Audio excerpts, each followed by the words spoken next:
nais hilahin mula bingit. Purihin ang ina ng Diyos, purihin inyong ngalan. Ang buhay naway maayos, pagbago'y masimulan.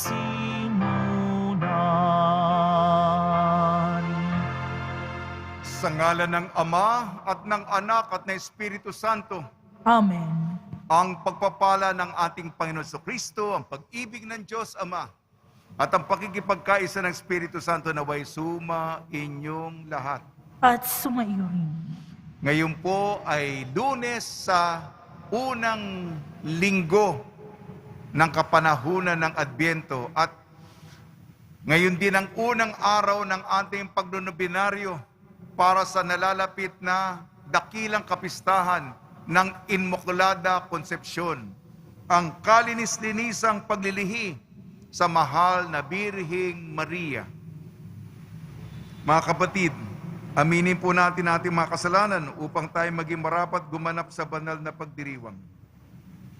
Inaamin ko Sa makapangyarihang Diyos at sa inyo mga kapatid, na lubha akong nagkasala sa isip, sa salita at sa gawa at sa aking pagkukulang, kaya isinasamo ko sa mahal na Birheng Maria, sa lahat ng mga anghel at mga banal, at sa inyo mga kapatid, na ako'y ipanalangin sa Panginoong ating Diyos. kaawaan tayo ng makapangyarihang Diyos, patawarin tayo sa ating makasalanan at patnubayan tayo sa buhay na walang hanggan. Amen. Panginoon, kaawaan mo kami. Panginoon, kaawaan mo kami. Kristo, kaawaan mo kami. Kristo, kaawaan mo kami. Panginoon, kaawaan mo kami. Panginoon, kaawaan mo kami. Manalangin tayo. Ama naming makapangyarihan, para sa iyong anak ay inilaan mong maging marapat na tahanan ang mahal na birheng ipinaglihing walang mina ng kasalanan, at siya'y binukod mo para huwag madamay ang pagkamasuwayin ng lahat. Pakundangan sa kamatayan, aakuhin ng iyong anak bilang tugon sa kanyang pagdalangin. Loobin mong kami maging dalisay upang kami maging dapat na makadulog sa iyong harapan sa pamamagitan ng Kristo kasama ng Espiritu Santo magpasawalang hanggan. Amen. Magsiupo ang lahat. Pagbasa mula sa aklat ni Propeta Isaías. Ito ang pangitain ni Isias, na anak ni Amos, tungkol sa Huda at sa Jerusalem. Sa mga huling araw, ang bundok na kinatatayuan ng templo ng Panginoon ay mamumukod sa taas sa lahat ng bundok. Daragsa sa kanya ang lahat ng bansa. Ang maraming taong lalapit sa kanya ay magsasabi ng ganito, "Hali kayo, umahon tayo sa bundok ng Panginoon, sa templo ng Diyos ni Jacob, upang malaman natin ang kanyang mga daan at matuto tayong lumakad sa kanyang mga landas. Sapagkat sa Sion nagmumula ang kautusan, at sa Jerusalem ang salita ng Panginoon.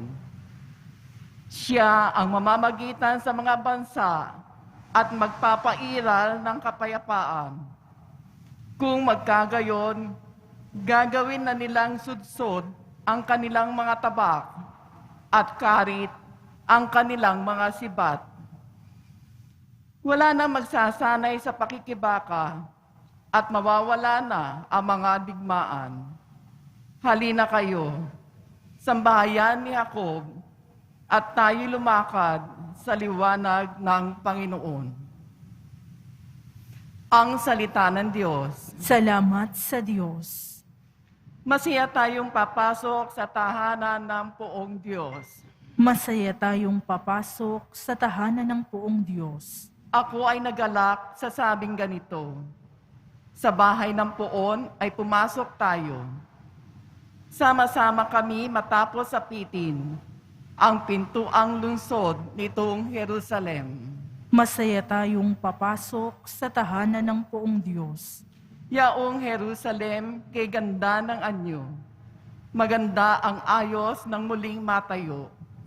Dito umaahon ang lahat ng angkan, lipi ni Israel upang magsambahan.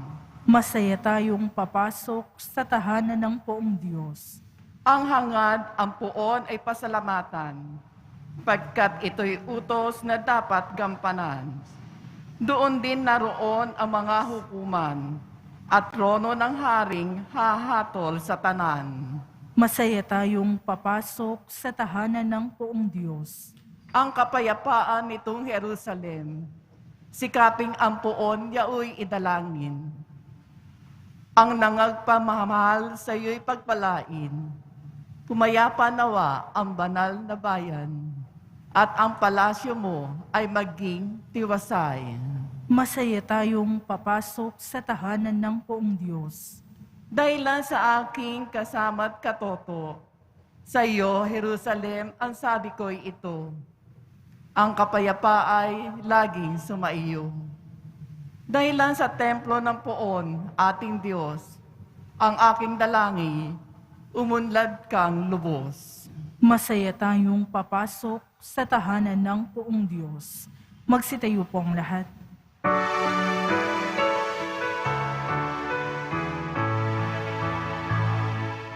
Alleluia,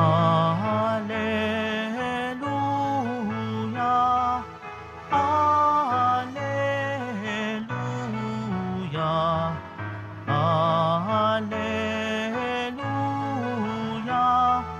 alleluia, alleluia.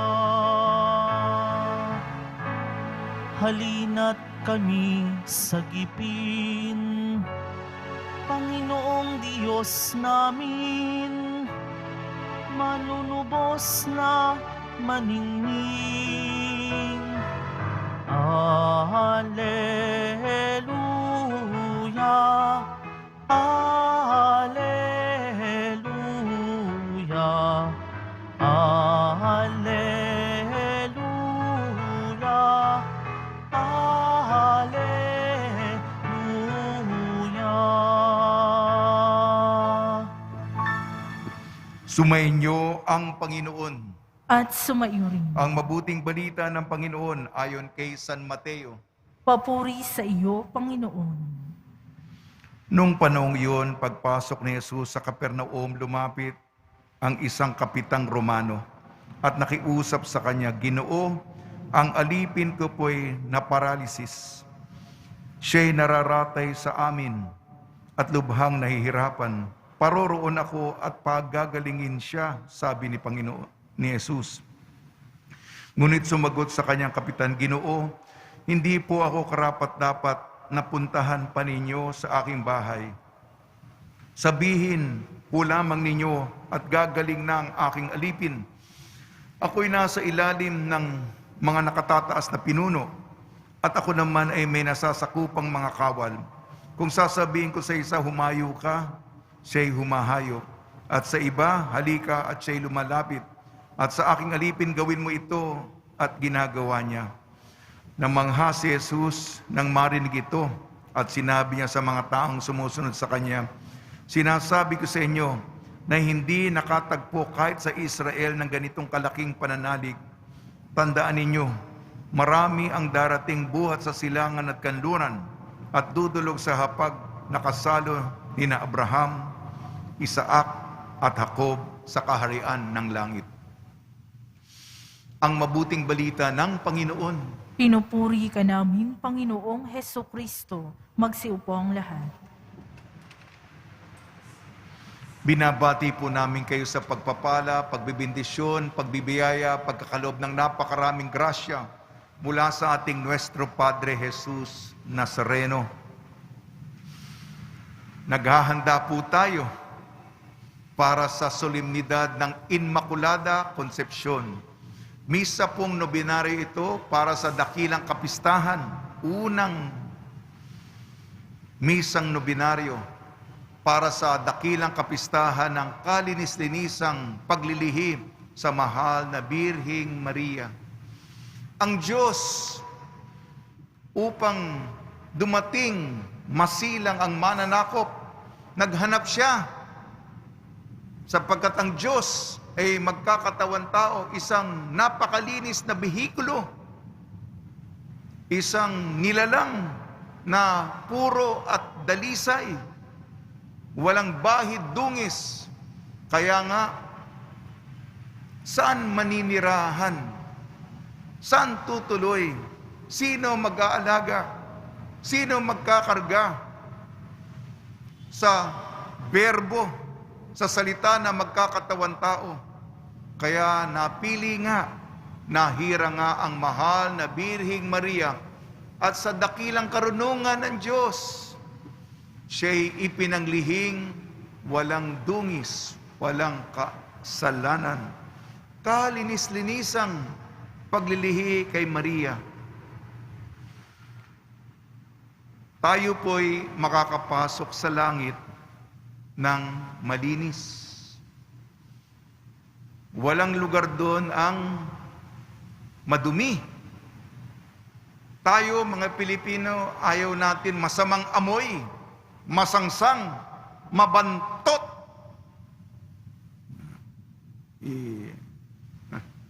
Masamang amoy.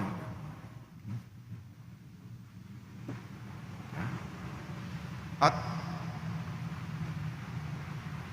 tayo din po, kung papasok tayo, mahalimuyak, mabango. Ang samyo, ang halimuyak. Ayan, magagandang description yan ng magandang amoy ng Panginoon. Ganyang kadalisay ang mahal na Birhing Maria. Busilak, lantay, maganda. Nauna po ang mahal na Birhing Maria at tayo'y tularan natin. At isang malaking proseso po ito. Buhay ito na paghandaan upang tayo'y maging karapat-dapat sa Kanya. Tayong maraming kasalanan. Pag nilayan po natin, nasa panahon tayo ng Adbyento. Propeta Isaias, unang pagbasa, magiging kaibigan natin. At maganda ang propesiya. Yung mga instrumento ng gyera, tutunawin, gagawing instrumento ng kapayapaan. Ang mga tabak, ang mga sibat, yung mga metal dito, tutunawin upang gawing mga instrumentong pang-agrikultural, mga araro, para sa hindi na gyera kung hindi kapayapaan. Yan ang maganda. Mawala ang pag-aaway kung hindi magandang kaugnayan sa isa't isa. Sa ating ebanghelyo ayon kay San Mateo, ang Romanong kapitan, Romanong senturyon, nasa ilalim niya 100 kawal. Napakaganda ng kanyang sinabi, Panginoon, at bago tayo mangumunyon, Panginoon, hindi ako karapat-dapat na pumasok sa akin. Ngunit sa isang salita mo lamang ay gagaling na ako. Ito, yun sinasabi natin bago mangumunyon, nanggaling po yan sa, nakuha natin yan sa salita ng Romanong kapitan. Una, meron siyang pagmamalasakit para sa kanyang alipin. Ilang taong ganyan?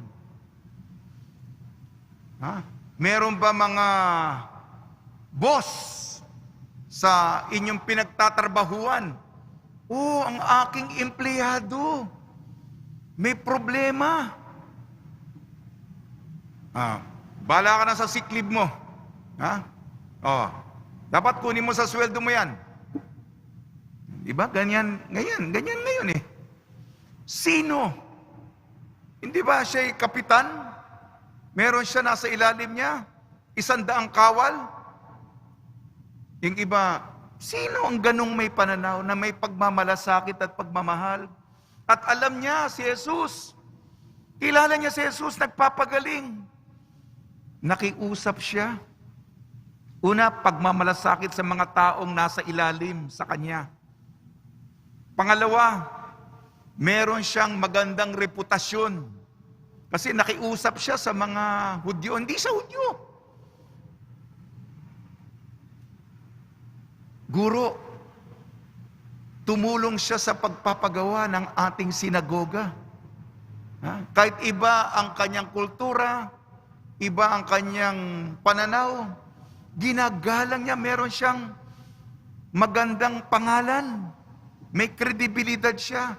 Kaya yung mga nilapitan siya, kasi namamagitan siya eh. Pangalawa, mabait na tao.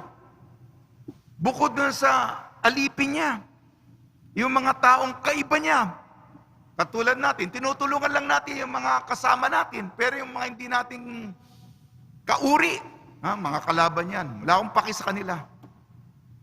Saan ka hanap ng ganun? Na hindi mo kamundo, ay tinutulungan mo. Hindi ko pa pinag-uusapan yung pananampalataya, yung espiritualidad, pagkatao lang. At higit sa lahat, may pananampalataya siya. Kaya nga sinabi ni Jesus, di ba, pinapagalitan niya yung mga disipulo, ang hihina ng inyong pananampalataya. Kung kasi laki lang ng butil ng mustasa ang pananampalataya niyo, yung mga bundok, mautusan yung mapunta ng ibang lugar. Pero sinabi ni Jesus tungkol sa kanya, sa buong karanasan ko sa Israel, wala pa ako nakakitang ganitong kalaking pananampalataya. Ano sinabi ng sundalong ito? Mapagkumbaba siya. Hindi yung may asta, may otoridad. Takot mo na lang, di ba?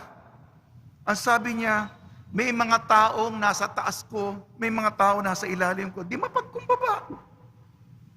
May mga taong magaling ka, pero may mga taong mas magaling kaysa sa'yo. Bihira yung ganyan tao. Bihira. Mapagmalasakit, respetado, mapagkumbaba.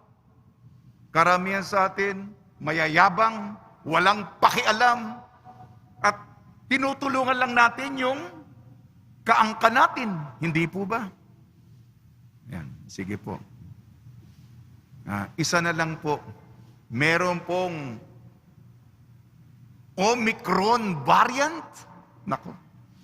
Ipagdasal naman po natin na mas maganda ang ating Pasko, mas maganda ang ating trastasyon. Mahirap naman po na isara na naman ang simbahan, kukulong na naman tayo sa ating sariling bahay. Hindi na naman makakapasok mga bata, mga senior citizen natin ay pinagbabawalan pang makapasok ng simbahan. Sana po hindi mangyari yon. Pero may banta po itong Omicron na variant. Pagdasal po natin na hindi gaano seryoso ito. Sa tulong ni Maria, ang Immaculada Concepcion ni San Jose, nawa po tularan natin ang kapitang senturyon na Romano na mapagkumbaba, mapagmalasakit at respetado ng kapwa niya. Amen. Magsitayo po ang lahat.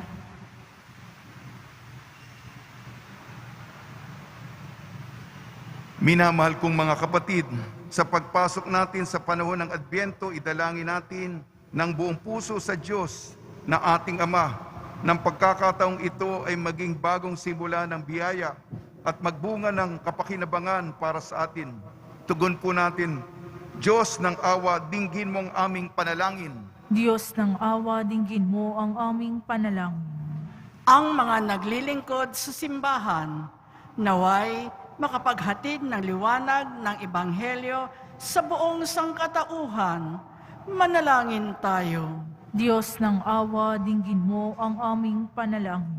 Sa ating sariling buhay, naway maipakita natin sa mga nangangailangan ang ating tulong na pag-ibig at habag, katulad ng ipinamalas ng kapitan ng mga sundalong Romano sa kanyang utusan.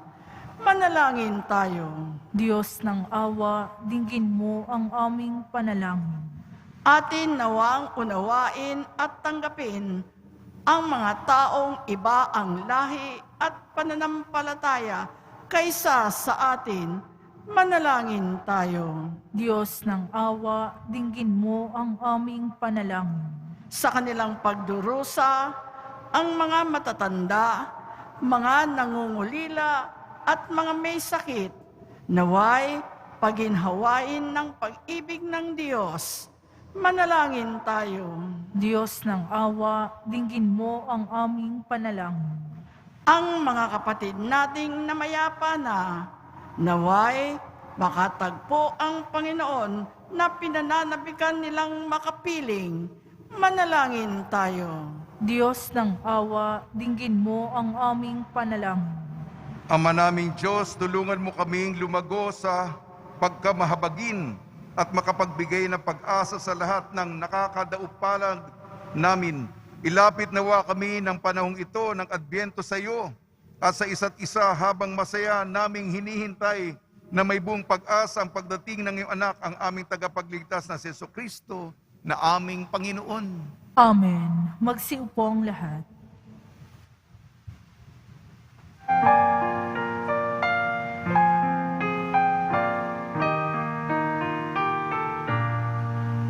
Panginoon, aming handog ang tinapay at alak-alay ng bayang umaasa sa pagdating mo. Gayon din aming hinahanda ang aming puso upang dito'y manahan ka sa pagdating mo. Ang ulilang lupain malaon ng tigang ay muling magsasaya. Mananariwa't mamumulaklak ang ilang at ito'y aawit sa tuwa.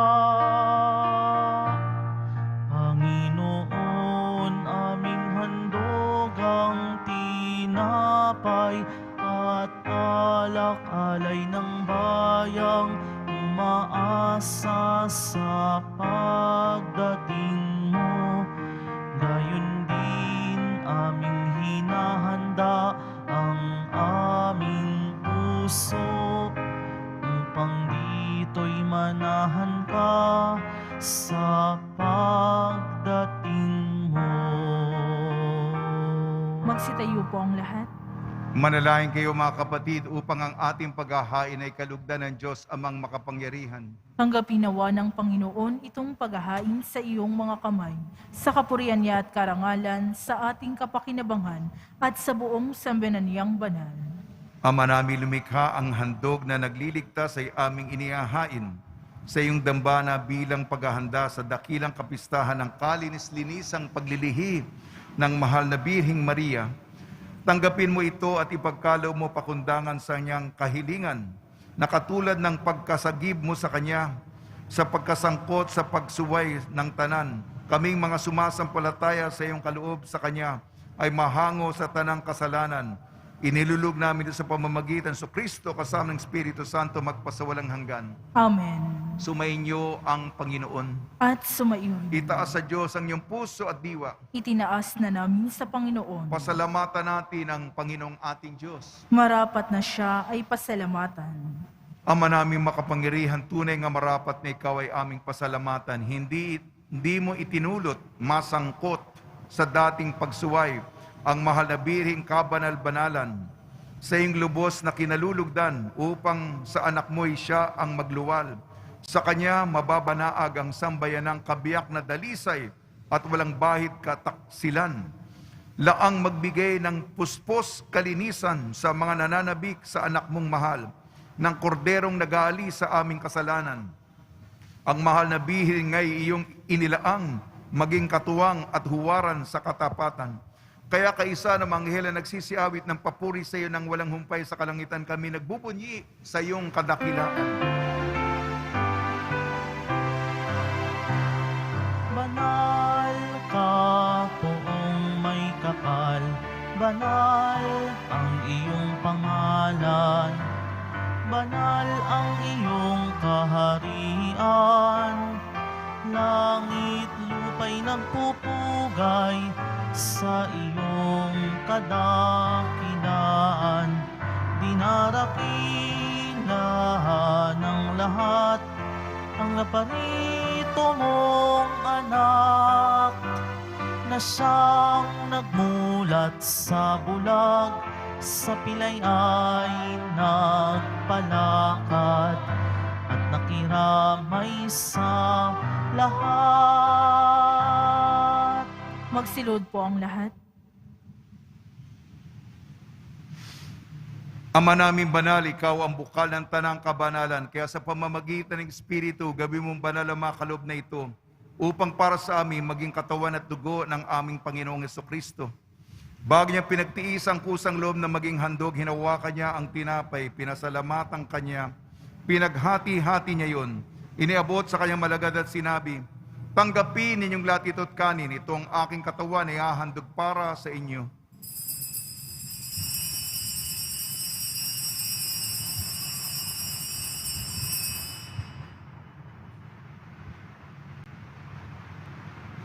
Gayun din naman nung matapos ang hapunan, hinawakan niya ang kalis, muli kanyang pinasalamatan. Inibot niya ang kalis sa kanyang malagad at sinabi, tanggapin ninyo lahat ito't inumin. Ito ang kalis ng aking dugo, ng bago at walang hanggantipan. Ang aking dugo na ibubuhos para sa inyo at para sa lahat sa ikapagpapatawad ng makasalanan. Gawin ninyo ito sa pag-alala sa akin.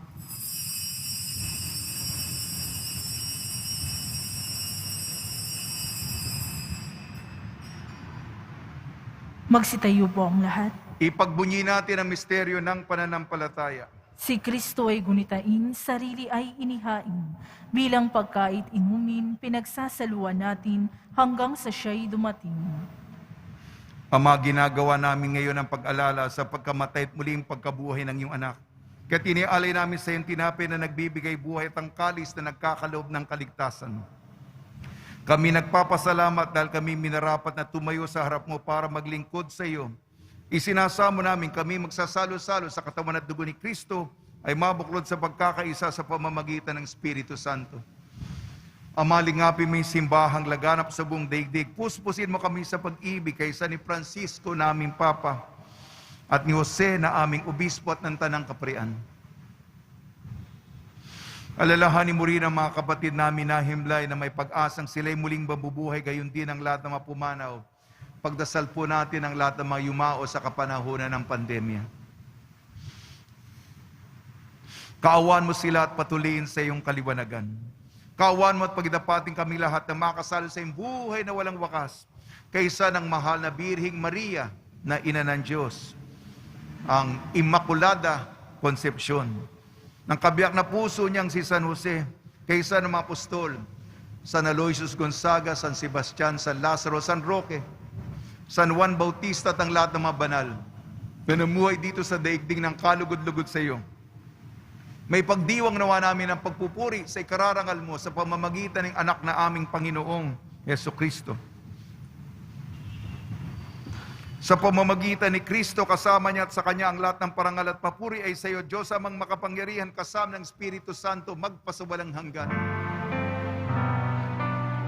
Amen, amen, amen, amen. Sa tagubili naman nakakagaling na utos sa turo ni Jesucristo na Panginoon natin at Diyos, ipahayag natin ang lakas loob. Ama namin, sumasalangit ka, sambahin ang ngalan mo, mapasa amin ang kaharian mo, sundin ang loob mo dito sa lupa para nang sa langit. Bigyan mo kami ngayon ng aming kakanin sa araw-araw, at patawarin mo kami sa aming mga sala, para nang pagpapatawad namin sa nagkakasala sa amin, at huwag mo kaming ipahintulot sa tukso, at iadya mo kami sa lahat ng masama. Hiniling namin kami iadya sa lahat ng masama, pagkalooban ng kapayapaan, araw-araw iligtas sa kasalanan at ilayo sa lahat ng kapahamakan. Samantalang aming pinananabikan ang dakilang araw ng pagpapahayag ng tagapagligtas naming si Jesucristo. Sapagkat iyo ang kaharian at ang kapangyarihan at ang kapurihan, magpakailanman. Amen. Panginoon Jesucristo, sinabi mo sa iyong mga apostol, kapayapaan ay iniiwan ko sa inyo, aking kapayapaan ay binibigay ko sa inyo. Tungayan mo ang aming pananampalataya at huwag ang aming mapagkakasala.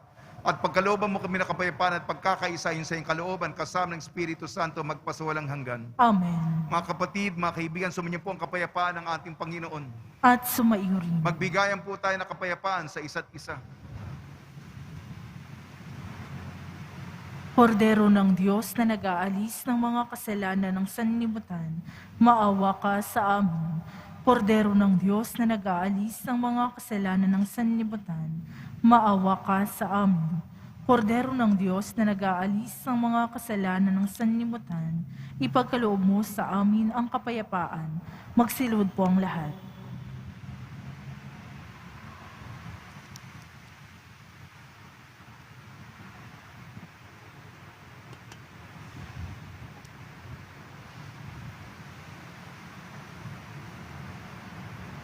Ito ang kordero ng Diyos, ito nagalis ng kasalanan ng sanlibutan, mapalad na inayayahan sa kanyang piging.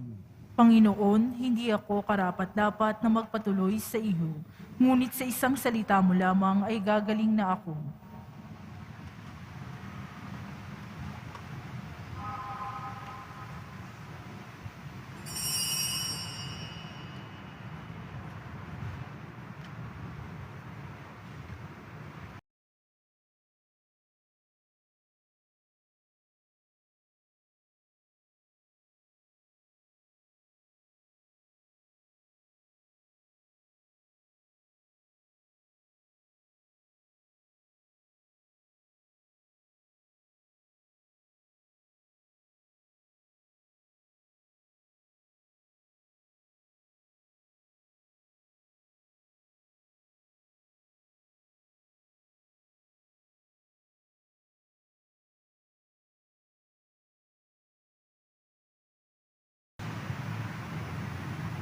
Magsitayo po ang lahat.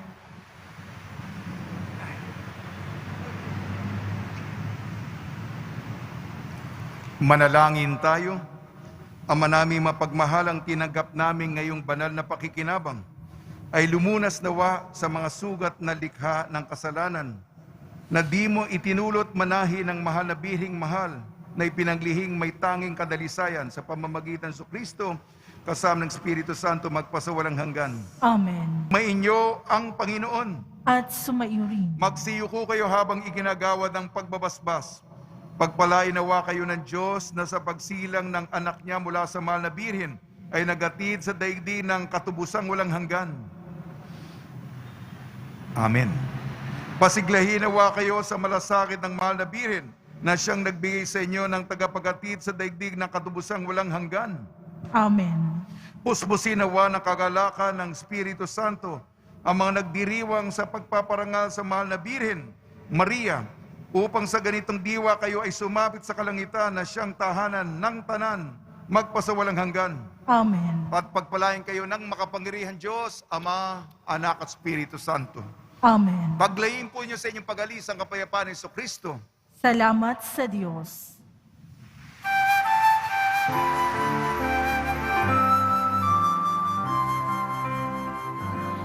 Nuestro Padre Jesus Nazareno, sinasamba ka namin. Pinipintuho ka namin. Aral mo ang aming buhay at kaligtasan. Nuestro Padre Jesus Nazareno, iligtas mo kami sa kasalanan. Ang krus mong kinamatayan ay sagisag ng aming kaligtasan. Nuestro Padre Jesus Nazareno, dinarangal ka namin.